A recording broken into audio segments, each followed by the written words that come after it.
बरकत नाम तू जेड़ा दिलों के भेद खूब जानदा, वेखण वाली अखां सुनने वाले कन्ना, तुहानू शफकत बारी मैं सदके मैं वारी दा सलाम पहुंचे।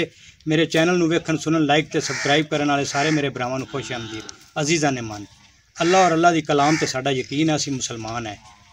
वो अज भी ना पिंडां दे विच वो कोई असी कोई दम दरूद करने वाला आ जाए तो असीं उहदे कोल करवाने हैं। इवें ही पिंड दे विच एक पीर आया तो वह किसी घर आया ना, तो वो दो बिरान तो उनके मुरीद आन, उन्होंने उनकी बड़ी खातर तवाज़ा की। तो वह खातर तवाज़ा करन तो बाद मुड़ साडे रिवाज है पिंडां च भी असीं पीर नूं मुट्ठी भरने हैं। वो एक लात नूं भरन लग पिया, दूआ दूई नूं।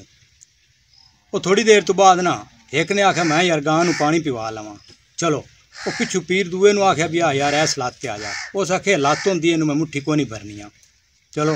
वो हट ते आया, वो भी भरन लग पिया। दूए आख्या मैं यार आदि महाज नूं पानी पिवा लवां, उन्होंने दूए उस आख्या भी यार इस लात पे आ जा। तो वह आराम नाल दूई लात नूं मुट्ठी भरन लग पिया। पीर उन्होंने आख्या भी यार तू चंगा बंदा है, ये कोई तुहाडी आपस च रंजिश है।